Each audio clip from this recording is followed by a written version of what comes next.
स्वागत है आपका। मैं हूं फरहाद और आप देख रहे हैं HYD टीवी का हिंदी समाचार। सबसे पहले देखते हैं मुख्य समाचार। केसीआर मंत्रिमंडल की हुई बैठक। स्टीफेंसन को विधानसभा के लिए फिर किया नामित। राज्यपाल के पास भेजा गया प्रस्ताव।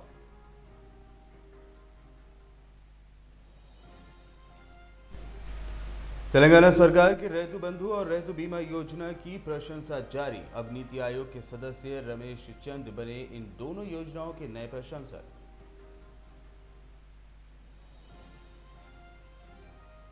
कार की मांग करते हुए बेरोजगार पति ने की पत्नी की हत्या। हैदराबाद के इलाके भवानी नगर में पेश आई वारदात।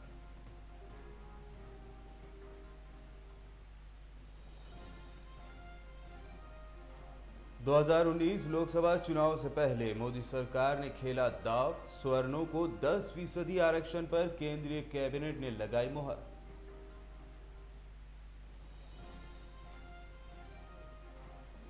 और राफेल पर राहुल ने फिर दी पीएम मोदी को बहस की चुनौती। रक्षा मंत्री निर्मला सीतारमण के बयान को बताया झूठा। और अब समाचार विस्तार से। तेलंगाना कैबिनेट की बैठक आज हुई है। प्रगति भवन में मुख्यमंत्री चंद्रशेखर राव की अध्यक्षता में आयोजित इस बैठक में गृह मंत्री मोहम्मद महमूद अली और अन्य अधिकारियों ने भाग लिया। इस बैठक में महत्वपूर्ण निर्णय लिए गए। आइए देखते हैं HYD टीवी की ये खास रिपोर्ट। तेलंगाना राज्य की कैबिनेट बैठक मुख्यमंत्री के चंद्रशेखर राव की अध्यक्षता में प्रगति भवन में आयोजित की गई। इस बैठक में एंग्लो इंडियन समुदाय की प्रतिनिधि को मनोनीत करने का फैसला लिया गया ताकि वो अन्य निर्वाचित विधायकों के साथ शपथ ले सकें, जो कि विधानसभा के इतिहास में पहले कभी नहीं हुआ। कैबिनेट ने सोमवार को एल्विस स्टीफेंसन को सदन के नामित सदस्य के रूप में नामित करने का निर्णय लिया। इस आशय का प्रस्ताव गवर्नर को भेज दिया गया है और उनकी सहमति पर राजपत्र अधिसूचना जारी की जाएगी। मंत्रिमंडल ने यह निर्णय तेलंगाना राज्य विधानसभा में एंग्लो इंडियन समुदाय के लिए प्रतिनिधित्व प्रदान करने के लिए भारत के संविधान के प्रावधानों के अनुसार लिया है। इसके अलावा कैबिनेट ने राज्य विधानसभा चुनाव के सफल और शांतिपूर्ण संचालन के लिए सामान्य रूप से भारत के चुनाव आयोग और मुख्य निर्वाचन अधिकारी रजत कुमार की सराहना भी की।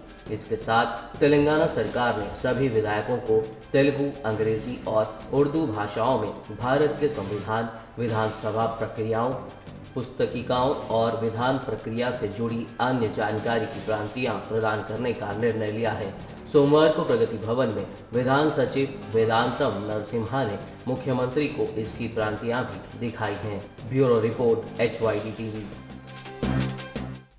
एक तरफ केंद्र सरकार मुख्यमंत्री के चंद्रशेखर राव के रैतु बंधु और रैतु बीमा योजनाओं की नकल विचार कर रहा है, तो दूसरी ओर वित्तीय विशेषज्ञों की बढ़ती संख्या का ये मानना है कि ये योजनाएं फसलों के लिए लाभकारी कीमतें सुनिश्चित करने के लिए बेहतरीन है। नीति आयोग के सदस्य रमेश चंद इन दोनों योजनाओं के नवीनतम प्रशंसक है। उन्होंने न्यूनतम समर्थन मूल्य नीति के प्रभावी कार्यान्वयन सहित कुछ परिवर्तन का सुझाव दिया है।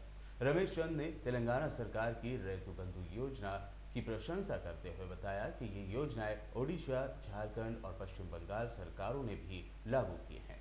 खास बात यह भी है कि तेलंगाना सरकार के अधिकारियों को यूनाइटेड नेशन की ओर से इन योजनाओं के बारे में एक प्रेजेंटेशन पेश करने का न्योता भी दिया गया है। पिछले चुनाव में मिली जीत और आगामी पंचायत चुनाव से पहले दूसरी पार्टियों से लोगों का टीआरएस में शामिल होने का सिलसिला जारी है। टीआरएस कार्यकारी अध्यक्ष केटीआर की उपस्थिति में रामगुंडम के विधायक कोरू कांटी चंद्र और नागार्जुन सागर क्षेत्र के कई पार्टी नेता और एक कार्यकर्ता गुलाबी पार्टी में शामिल हो गए हैं। तेलंगाना भवन में आयोजित इस कार्यक्रम में सांसद गुट्टा सुखेंदर रेड्डी, नागार्जुन सागर के विधायक नोमुला नरसिम्हा, MLC करने प्रभाकर और अन्य नेता और कार्यकर्ताओं ने भाग लिया। इस अवसर पर बात करते हुए केटीआर ने कहा कि टीआरएस के द्वारा जनता के लिए किए जा रहे कामों को देखकर दूसरी पार्टियों के नेता इसमें शामिल हो रहे हैं। उन्होंने कहा कि केसीआर सरकार राज्य के हर समाज के लिए काम कर रही है। जय तेलंगाना। ఈ సంవత్సరం మొత్తం కూడా ఎన్నికలే ఉన్నాయి. దాదాపు మొదటి 6 నెలలు ఎన్నికలే ఉన్నాయి. గ్రామ పంచాయతీ ఎన్నికలు ఈ నెలలోనే ఉన్నాయి. మార్చి ఏప్రిల్లో పార్లమెంట్ ఎన్నికలు, వెంటనే సొసైటీ ఎన్నికలు, ఎంపీటీసీ ఎన్నికలు, జెడ్పీటీసీ ఎన్నికలు, మున్సిపల్ ఎన్నికలు, ఇవన్నీ కూడా ఒకటి తర్వాత ఒకటి రాబోతా ఉన్నాయి. మొన్న శాసనసభ ఎన్నికల్లో మీరు చూపెట్టిన స్ఫూర్తి ఏదైతే ఉన్నదో తప్పకుండా దాన్ని కొనసాగిస్తూ అదే రకమైన స్ఫూర్తితో ముందుకు పోయినట్టయితే గ్రామ గ్రామాన ప్రతి సొసైటీ మీద తప్పకుండా గులాబీ జెండా ఎగురుతుందనే విశ్వాసం నాకున్నది. ఆ పట్టుదల మీరు చూపెట్టాలని చెప్పి కూడా నేను కోరుతా ఉన్నా. ఇంకొక ముఖ్యమైన మాట కూడా గౌరవనీయులు మీ శాసనసభ్యులు నరసింహయ్య గారికి నేను విజ్ఞప్తి చేస్తా ఉన్నా. మొన్న జరిగిన ఎన్నికల్లో, శాసనసభ ఎన్నికల్లో చాలా పోలింగ్ బూత్ల కాడ చాలా గ్రామాల్లో మనం చూసినాం. పాపం చాలా మంది ఓట్లు పోయినాయి, మా పేరు ఓటర్ లిస్ట్ లో లేదని చెప్పి బాధపడ్డ వాళ్ళు ప్రతి గ్రామంలో ఉన్నారా లేదా? వారందరి గురించి కూడా మళ్ళీ ఇప్పుడు ఒక అవకాశం వచ్చింది మనకు. ఈ జనవరి 25 వరకు మళ్ళా మీరు తిరిగి ఓటర్గా నమోదు చేసుకునే అవకాశం వచ్చింది. నేను నరసింహయ్య గారిని, ఇక్కడికి వచ్చిన మిత్రులందరినీ కూడా కోరుతా ఉన్నా, ఏ బూత్ లో ఏ గ్రామంలో ఎవరి ఓటు పోయిందో నాకు తెలియకపోవచ్చు, కానీ మీకు నాగార్జున సాగర్ గురించి, మీ గ్రామం గురించి, మీ పోలింగ్ బూత్ గురించి మీకు తెలుసు. దయచేసి ఇక్కడికి వచ్చిన ఈరోజు టీఆర్ఎస్ లో చేరుతున్న మిత్రులందరినీ నేను కోరుతా ఉన్నా, ఈ నెల 25 వరకు జరగబోయే ఈ ఓటర్ నమోదు కార్యక్రమంలో అందరూ కూడా దయచేసి ఎవరెవరి ఓట్లు పోయినాయో తెలియనోళ్ళుంటే, పెద్ద మనుషులుంటే మీరే దగ్గర ఉండి రాయించండి. పార్టీ పరంగా మీకు ఇప్పటికే 10-12 వేల ఫారంలు మీకు అందరు కూడా పంపించడం జరిగింది. टीआरएस के लोकसभा और राज्यसभा सांसदों ने सोमवार के दिन दिल्ली में प्रधानमंत्री नरेंद्र मोदी से भेंट की। इस दौरान इन सांसदों ने देश की राजधानी में टीआरएस कार्यालय के लिए भूमि अधिग्रहण पर बात की। इस अवसर पर सांसद जितेंद्र रेड्डी ने कहा कि शहरी विकास दिशा निर्देशों के अनुसार 1000 वर्ग गज का स्थान पार्टी कार्यालय को दिया जाता है। राजेंद्र प्रसाद रोड पर स्थित खाली जगहों को टीआरएस पार्टी के लिए आवंटित करने का प्रधानमंत्री से उन्होंने अनुरोध भी किया। अल्पसंख्यक मंत्रालय ने पुरुष और महिला स्थायी मुस्लिम सरकारी कर्मचारी से हज 2019 के दौरान महावाणिज्य भारत जिद्दा सऊदी अरब के पास एलोपैथिक डॉक्टरों और सहयोगी सदस्यों staff, nurse, pharmacist, lab technician, x-ray technician से अस्थायी रूप से तैनाती के लिए आवेदन मांगी है। विशेष अधिकारी तेलंगाना राज्य हज समिति प्रोफेसर एस शुकूर ने कहा कि नियुक्ति की अवधि 2 से 3 महीने होगी और इसका उद्देश्य तीर्थयात्रियों को जरूरत के समय चिकित्सा सहायता प्रदान करना है। उन्होंने बताया कि उम्मीदवार केंद्रीय या राज्य सरकार, सार्वजनिक क्षेत्र के संस्थानों या स्वायत्त संस्थाओं से संबंध रखते हों। अस्थायी और अंतरिम कर्मचारी आवेदन करने के पात्र नहीं होंगे। इंशाल्लाह हज 2019 के लिए जो डिप्यूटेशन पर जो गवर्नमेंट का स्टाफ जाता है, कोऑर्डिनेटर, असिस्टेंट हज ऑफिसर और हज असिस्टेंट के लिए नोटिफिकेशन आ चुका है। ये सारे फॉर्म्स हमारे डिटेल फॉर्म के साथ साथ जुमला तफसीलात सेंट्रल हज कमेटी ऑफ इंडिया के साइट पर भी है, या आप तेलंगाना स्टेट हज कमेटी के साइट पर भी क्लिक करके उसको हम लोग डायरेक्ट लिंक किए उस पर भी जा सकते। सारे डिटेल्स जो है उस पर मिल जाएंगे अप्लाई करने के, और ये सारा का सारा ऑनलाइन अप्लाई करना है, जिसके बाद हार्ड कॉपी उसकी सबमिट करना है। इसमें हैदराबाद नगर में अवैध निर्माण के खिलाफ नगर पालिका की ओर से कड़ी कार्रवाई करते हुए उन्हें हटाया जा रहा है। मलकपेट मेट्रो स्टेशन के आसपास अवैध निर्माण पर जीएचएमसी टाउन प्लानिंग और मेट्रो रेल अधिकारियों ने कार्रवाई की, जिस पर छोटे व्यापारियों ने चिंता व्यक्त करते हुए धरना दिया। इस अवसर पर पुलिस का भारी भरकम बंदोबस्त भी किया गया था।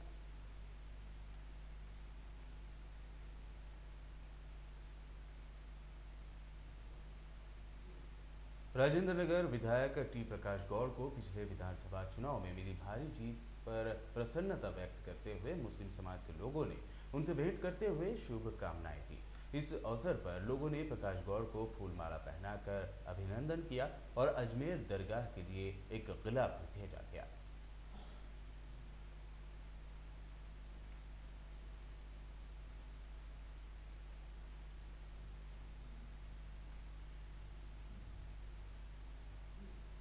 हैदराबाद के पुराने शहर के भवानी नगर इलाके में एक सनसनीखेज घटना में पति ने अपनी पत्नी की हत्या कर दी। जानकारी के अनुसार 33 वर्षीय नसीम अख्तर की उसके पति इमरान उल्लाह ने कैंची घोंपकर हत्या कर दी। बताया गया है कि इमरान उल्लाह बेरोजगार था और उसकी पत्नी दर्जी का काम करती थी। इमरान उल्लाह पैसे के लिए अपनी पत्नी को सताया करता था और हाल ही में वह अपनी पत्नी को कार खरीदने के लिए कह रहा था। रविवार की शाम दोनों में कार खरीदने को लेकर झगड़ा हुआ और पत्नी ने पैसे देने से इनकार कर दिया। गुस्से की स्थिति में इमरान ने अपनी पत्नी पर कैंची से हमला कर दिया, जिससे वो गंभीर रूप से घायल हो गई और बाद में उसकी मृत्यु हो गई। सूचना मिलने पर एसीपी संतोष नगर शिवराम शर्मा क्लूज टीम के साथ कार्रवाई अंजाम दी। पुलिस ने महिला की लाश को पोस्टमार्टम के लिए अस्पताल भेज दिया और इमरान के खिलाफ केस दर्ज करते हुए उसे हिरासत में ले लिया गया। केरल के सबरीमाला स्थित अयप्पा मंदिर में दर्शन कर लौट रहे तेलंगाना के 11 श्रद्धालुओं की दर्दनाक हादसे में मौत हो गई।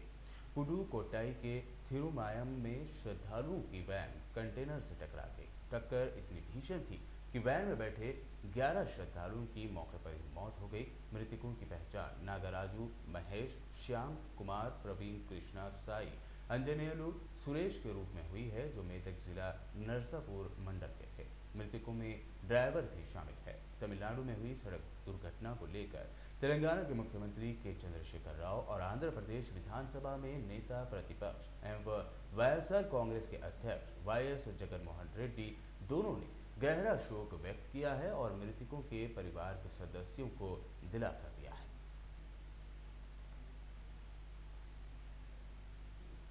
राइटर्स एंड जर्नलिस्ट एसोसिएशन यानी वाजा के तेलंगाना यूनिट का उद्घाटन कार्यक्रम नेशनल पुस्तक न्यास आंध्रा महिला सभा में संपन्न हुआ।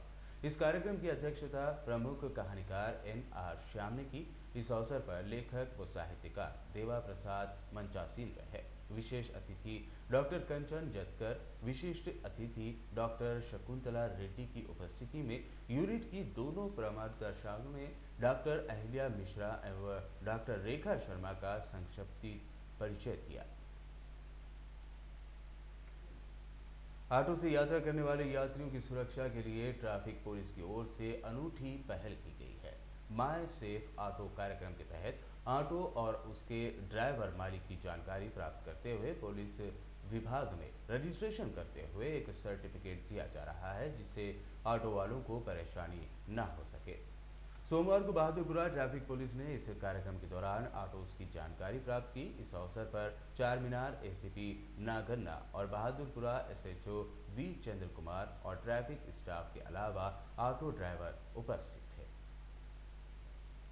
ओल्ड सिटी में हमारा ऑटो वालों के वास्ते ये माई सेफ ऑटो बोल के हमें एक प्रोग्राम बना रहे। ये प्रोग्राम तो सभी ऑटो वालों के लिए अच्छा है। माई सेफ बोल के इसमें आपका प्रोसीजर क्या है, वो माई सेफ में बोले तो 30 ऑटो एक दिन लिख लेके वो नामा पूरा गोशामल को भेज देते। आप लोगों को गोशामल जाने के बाद में वहाँ 200 रुपये का रजिस्ट्रेशन होता। रजिस्ट्रेशन के बाद में आपका माई सेफ ऑटो में रजिस्टर हो जाते। ये रजिस्टर होने के बाद में आपको बहुत सहूलत मिलते हैं। इसमें आपका ऑटो का कुछ नहीं तो कुछ सब प्रॉब्लम आपको सॉल्व हो जाता। ये आपका वास्ते कर रहे आपने मेहरबानी कर को मैं गुजारिश कर रहा हूँ आप लोग ये आप माई सेफ ऑटो में रजिस्टर करवा दो।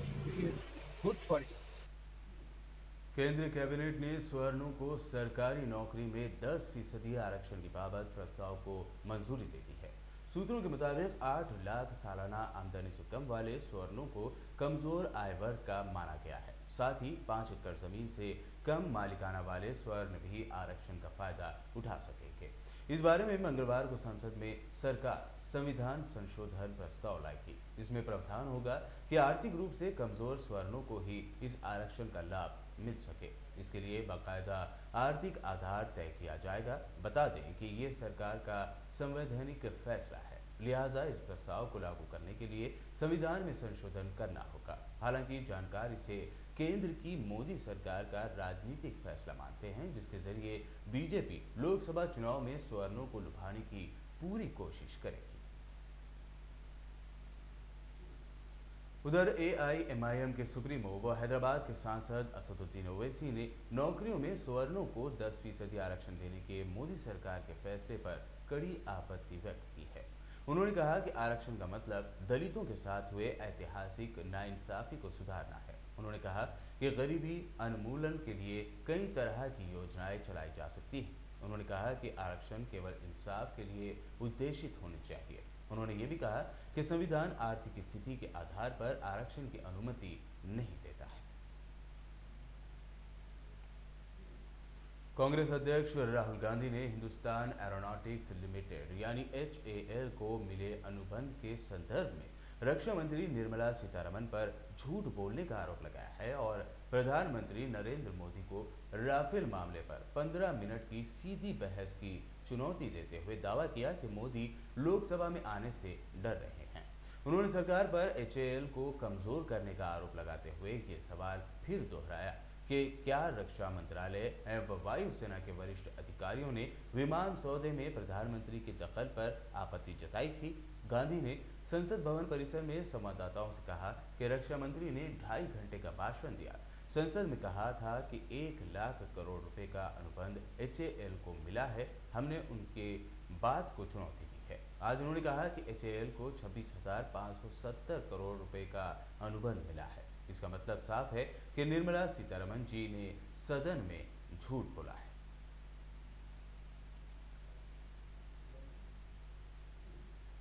ये थी आज दिन भर की विशेष खबरें। अन्य प्रोग्राम्स और देश विदेश के समाचार के लिए देखते रहिए HYD TV।